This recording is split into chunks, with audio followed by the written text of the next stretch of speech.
It is Ryan Seacrest here. There was a recent social media trend which consisted of flying on a plane with no music, no movies, no entertainment. But a better trend would be going to ChumbaCasino.com. It's like having a mini social casino in your pocket. Chumba Casino has over 100 online casino-style games, all absolutely free. It's the most fun you can have online and on a plane. So grab your free welcome bonus now at ChumbaCasino.com. Sponsored by Chumba Casino. No purchase necessary. VGW Group. Void where prohibited by law. 21 plus. Terms and conditions apply.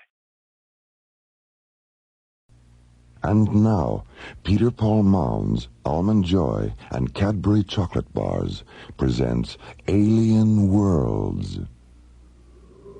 Slowly rotating at the edge of deep space, 1,000 kilometers beyond the atmosphere of 21st century Earth, is the Arthur C. Clarke Astronomical Observatory, STARLab. Here, STARLab Research Director Maura Cassidy and scientists and technicians of the International Space Authority watch over the countless stars and planets that fill the silent distances beyond the giant space station.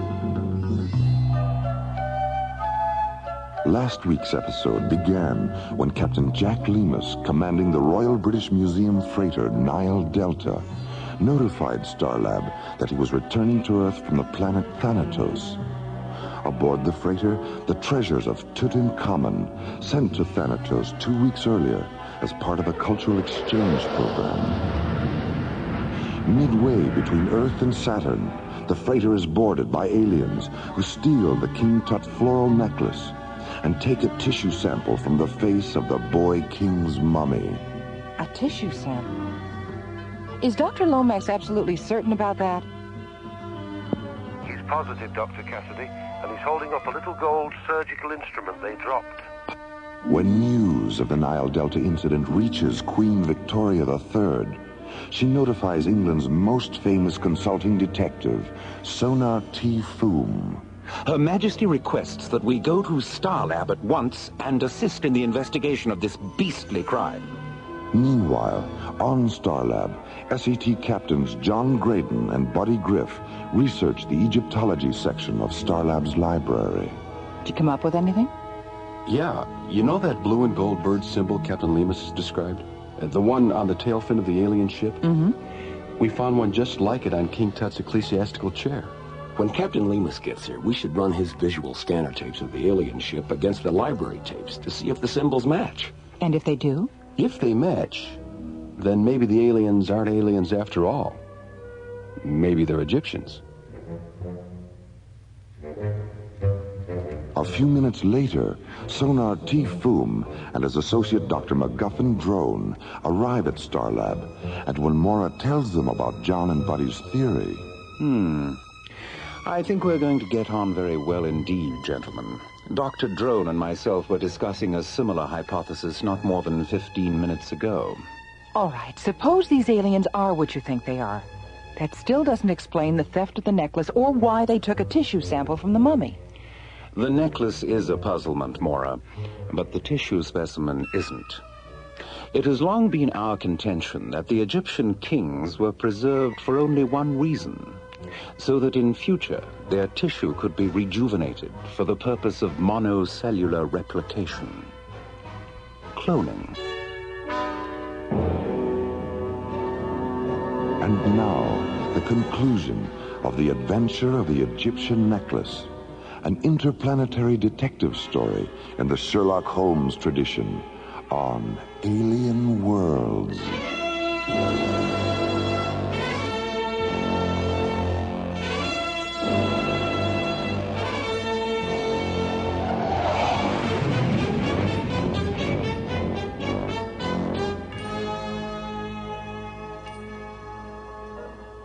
We ran the Egyptology tapes all the way back to the First Dynasty, but we couldn't find a connection with any other civilization. A lot of theories, but nothing definite. What sort of theories? Well, some historians think dynastic Egypt may have evolved from ancient Sumeria because of the similarity of their religious deities and astrological calendar. And a few renegade scholars even hypothesize that the Egyptians were the survivors of Atlantis. Look, before we get carried away by all these theories, I'd like to know one thing. Aside from religious deities and sky ships, Did these civilizations share a common philosophy about where they came from? Yes, Mora, they did. They all believed they were the children of highly evolved beings who originally came down from the stars.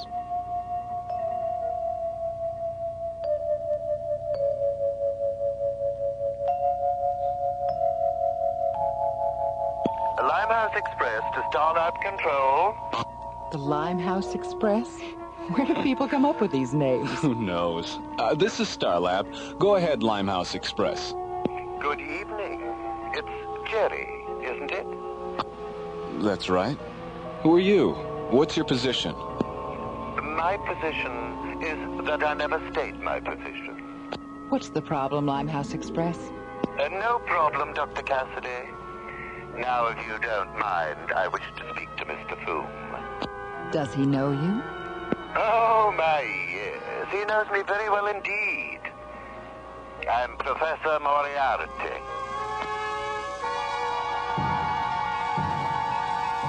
Alien Worlds will continue. Pardon me. Isn't that a Cadbury chocolate bar? I've never tried one. Oh, that's too bad. Do you mind if I have a teensy piece? Hey, you took my bar. I'll just take a little bit. It was for my wife and me. Oh, she'll love it. See, this is great. You know you can get carried away with this stuff? Yes, I've noticed. Oh, come on, it's a big bar. It's getting smaller. When people get a taste of a big, thick Cadbury chocolate bar, they get very carried away. Because only a Cadbury bar is so rich, so creamy, so Cadbury. And with the big-size Cadbury chocolate bar, you get a big choice. Cadbury Fruit and Nut, Cadbury Almond, Cadbury Caramello, and of course the big favorite, Cadbury Milk Chocolate. So remember, when you get your Cadbury, be careful.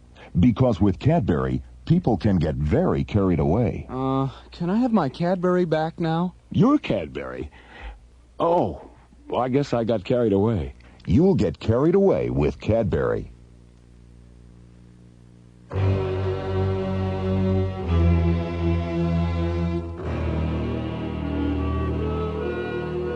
Alien Worlds continues. England's most famous consulting detective, Sonar T. Foom, and his associate, Dr. MacGuffin Drone, arrive at STARLab to investigate the theft of the King Tut floral necklace from the Royal British Museum freighter Nile Delta. Half an hour later, STARLab Control receives a transmission from the Limehouse Express, a mysterious spacecraft that refuses to give its position. Have you tried to locate him with a tracer beacon? He's neutralizing our tracer beacon with a scrambler beam that he's transmitting along with his radio signal. He's too far away for the scanners to pick him up. Very clever, Moriarty. Very clever indeed. Nearly as clever as you, eh, Foom? Well, I wouldn't go quite that far, Drone. No, I suppose not. Open B channel, Jerry. Go ahead, Mr. Foom. So, Professor Moriarty, we meet again. Ah, my dear Foom, it's so good to hear your voice. Interplanetary crime is so boring without an adversary of your caliber. What exactly is on your criminal mind? I'm in the mood for a bit of cat and mouse with you, Foom. So I thought it might interest you to know that the Tutankhamun necklace is in my possession. And the aliens who took it are being held aboard my ship. You mean the Egyptians who took it, don't you, Moriarty? Very good, Foom, very good indeed. Well, I see by the old atomic clock on the wall that we've run out of time. I do, however, want to leave you with these inspiring words. Catch me, if you can. A Limehouse Express, out. Limehouse Express, indeed. Why? Does that name mean something? Moriarty's great-great-grandfather was the most cunning criminal genius of his time. His headquarters were somewhere in the Limehouse section of London. And like his great-great-grandson's spacecraft, the location of the old professor's headquarters was a constant source of mystery. If the Egyptians are working for Moriarty, why is he holding them prisoner? It just doesn't make sense. I think it's safe to assume that they were cooperating with Moriarty rather than working for him. It's obvious now that he was using them to get the necklace for himself. Well, and we're right back at the beginning, aren't we? The beginning? Of course. Mora, you're positively inspirational. I am? Indeed you are. Drone, I think it's time we contacted the museum and had a chat with Sir Dorian. Something tells me he knows more about the origins of this case than he thinks he does. Meanwhile, near Mars, the Limehouse Express, a huge metallic gray flying wing, moves into a parking orbit between the Martian moons of Deimos and Phobos. Imprisoned in a storage compartment near the flying wing's hangar bay are Piratep and Amenhotep, the two extraterrestrial Egyptians responsible for the theft of the necklace. It was foolish and undignified, Amenhotep. The two of us sitting in Sir Dorian's office, wearing those absurd Earth costumes, trying to deceive him the way the professor eventually deceived us. Perhaps we can still redeem ourselves. It is apparent from the way the professor talks about this man Foom that they are deadly enemies. If we could reach STARLab and explain to Foom why we need the necklace, he might be sympathetic. But we'll never reach the hangar bay without a weapon. We have a weapon, Piratep. A photon pistol. I hid it in my boot as our ship was being taken aboard. Then you knew the professor was manipulating us. He's coming, Amenhotep. Hide the pistol. Well, how are the children of the sun this evening? Why have you brought the necklace here? I'll be taking it to Anshar in a few hours, and I thought perhaps you'd like to have one last look at it. Be very careful with it, won't you, my dear?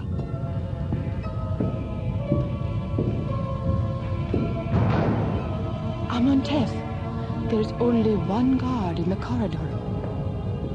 All right. What is it? What are you...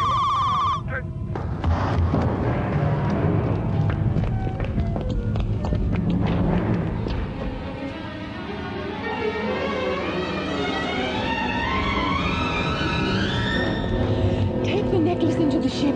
I'll open the launch doors.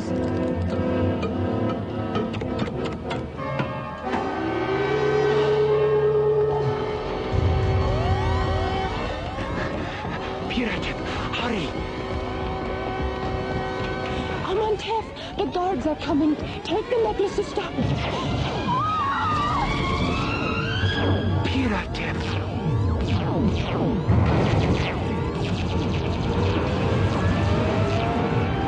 Stop him, you fools! He has the necklace!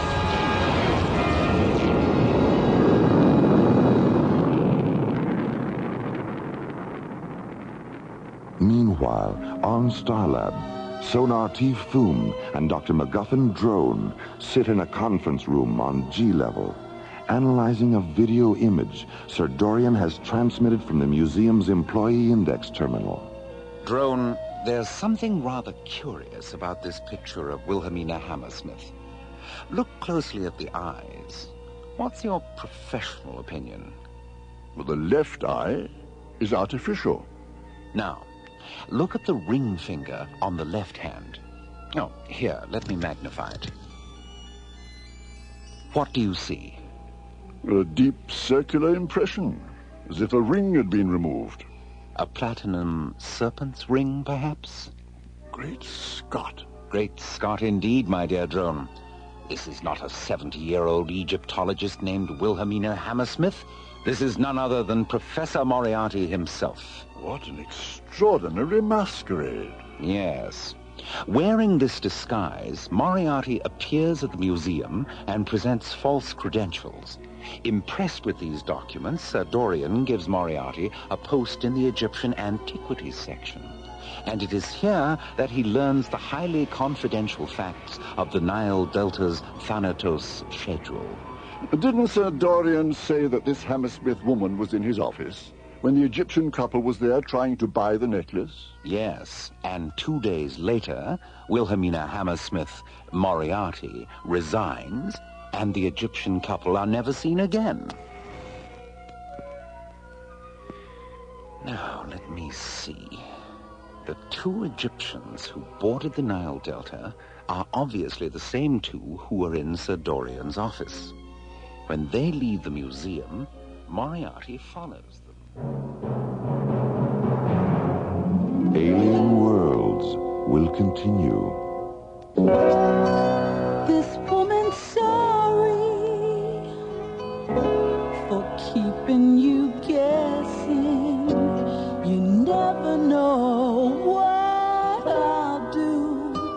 That's why I'm here confessing.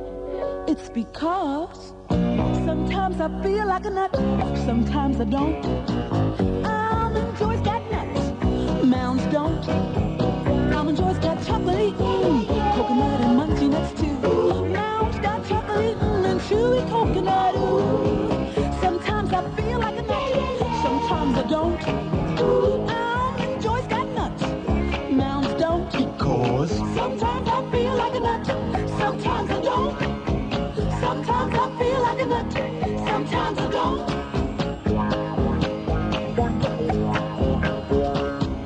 Sometimes I feel like a nut, sometimes I don't.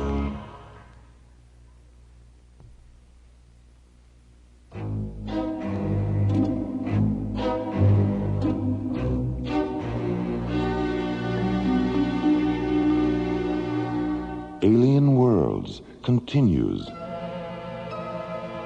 Escaping from a prison compartment aboard Professor Moriarty's Limehouse Express, the necklace safely in their possession, Piratep and Amantef dashed to their ship in the hangar bay of Moriarty's huge, metallic gray flying wing.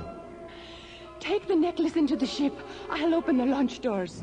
But as the thick metal doors slide open, they trigger a series of security alarms. And before Piratep can reach the ship, a squad of Moriarty's guards enter the hangar bay and open fire with laser rifles.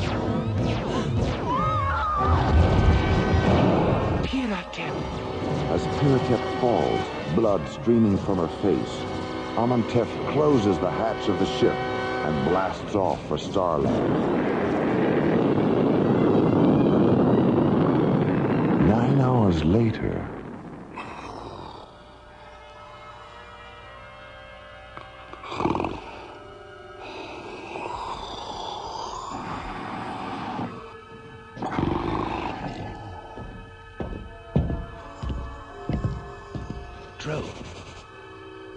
Drone, wake up. Fool. Is it time for breakfast already?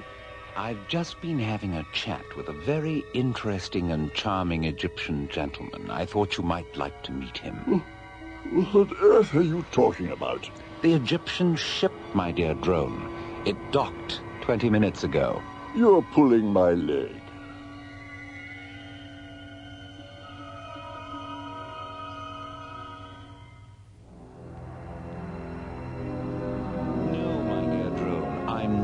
Pulling your leg. The white beads of the necklace are data storage terminals. Here, look through the lens. Good heavens. Microcircuits. The beads are emanation scanners, Doctor, that sensed and recorded the spiritual aura of the kings who wore the necklace. The necklace was brought to Earth by our ancestors and passed from dynasty to dynasty in the hope that it would one day be worn by a spiritually perfect king. A king who would then be replicated and given immortality. Tutankhamun is that king. Look, you said you didn't know King Tut's tomb had been discovered until just a few weeks ago. How did your people lose track of its location in the first place? The last Egyptian dynasty ended with the death of King Nechneb. When he died, the necklace was sealed in his sarcophagus. 1 year later, on the first day of the new solar equinox, our ancestors returned from Nachesh Shem in a ceremonial funeral ship. As the ship orbited Earth, an inner circle high priestess went down in a small lander. She recovered the necklace, analyzed the white beads, and saw that of all the recorded spiritual auras, Tutankhamun's had been the most perfect and powerful. Placing the necklace in Tutankhamun's tomb, she returned to the lander, contacted the ship, and reported that it was Tutankhamun who would be given immortality. But before she could give the location of the tomb, her transmission was interrupted. She was never seen or heard from again. Limehouse Express to STARLab. I'll talk to him, Mora. Well, if it isn't the notorious Wilhelmina Hammersmith. Don't be tiresome, Foom. I know Amenhotep is there. We tracked his ship. Now, as you said earlier, let's get down to cases. Amenhotep is alive and sealed in an airlock. If you don't return the necklace, I'll decompress that airlock and kill her. I see. How do you want us to proceed? Dr. Cassidy and Amenhotep will deliver the necklace in an unarmed ship. Amenhotep knows my location. And Foom, don't try any of your tricks. Decompression is a singularly horrible way to die. What are you going to do, Foom? Elementary, my dear drone. I'm going to beat Moriarty at his own game. Amenhotep, come with me. I'd like to have a word with you in private.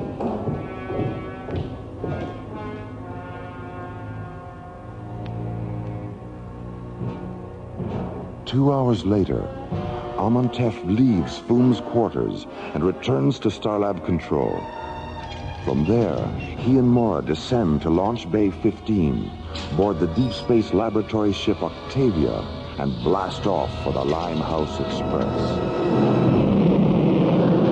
9 hours later, the Octavia enters Martian space and moves into a side-by-side position with Moriarty's huge flying wing. As the two ships float in the airless void between Deimos and Phobos, an enclosed metal-flex walkway telescopes from the Octavia to the personnel hatch of the Limehouse Express. After pressurizing the walkway interior, Mora stabilizes its atmosphere. A moment later, the two ships open their airlocks.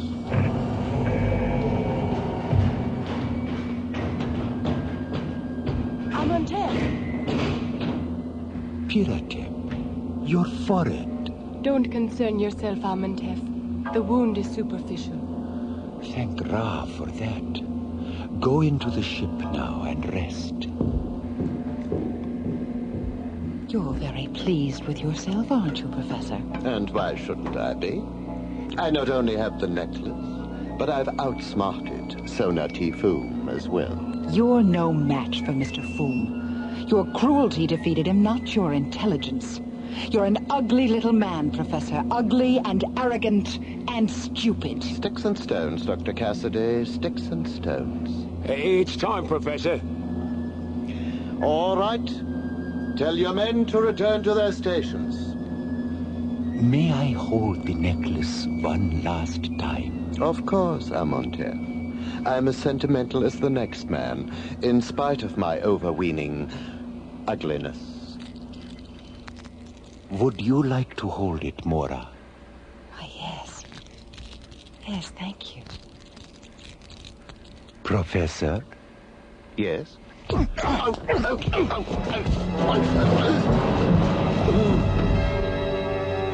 Amenhotep, Into the ship, Mora. I'll bring the professor. Professor! Guards! Guards!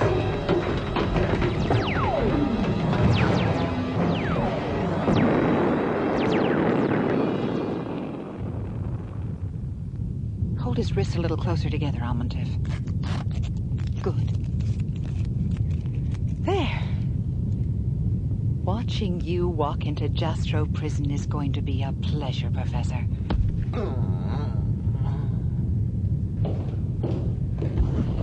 Amontev, how did the descendant of an ancient Egyptian high priest manage to become a master of Oriental martial arts? In much the same way that I became a master of disguise, Mora. Practice. Here, hold my nose. Mr. Foom! Shh! You'll wake Piratep.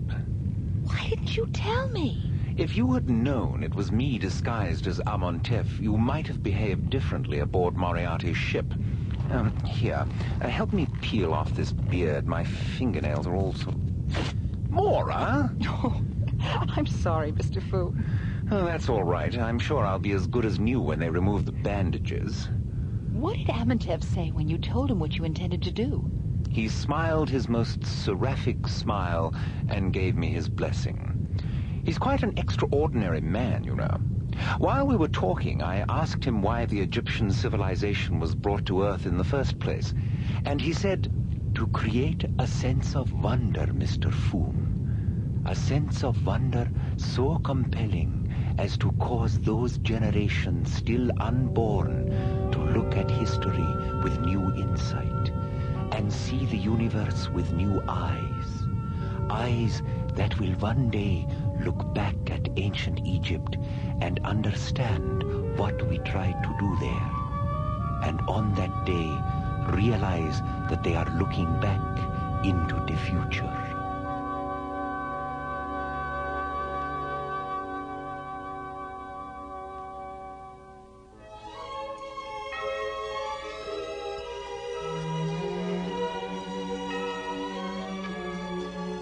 The Adventure of the Egyptian Necklace was written by Ron Thompson and starred Linda Gary, Chuck Olson, Bruce Philip Miller, and Corey Burton, with special guest stars Philip Clark, John Abbott, Lester Fletcher, Carol Bilger, and Joe Baker. Associate producer Ron Thompson, music director Tom Rounds, engineer Stu Jacobs, assistant to the producer Jim Cook, technical consultant Peter Sky. Alien Worlds was created, produced, and directed by Lee Hansen and is distributed by Watermark Incorporated. The Adventure of the Egyptian Necklace is dedicated to the memories of Sir Arthur Conan Doyle, creator of England's most famous consulting detective.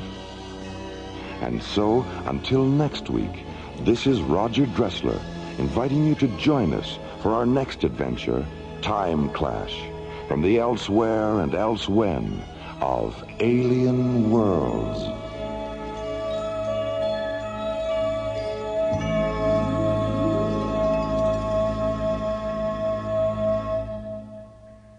Peter Paul and Cadbury chocolate bars hope you have enjoyed Alien Worlds.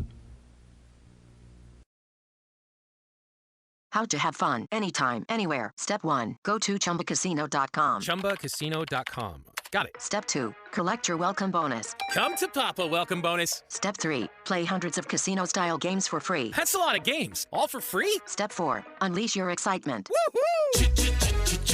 Chumba Casino has been delivering thrills for over a decade. So claim your free welcome bonus now and live the Chumba life. Visit ChumbaCasino.com.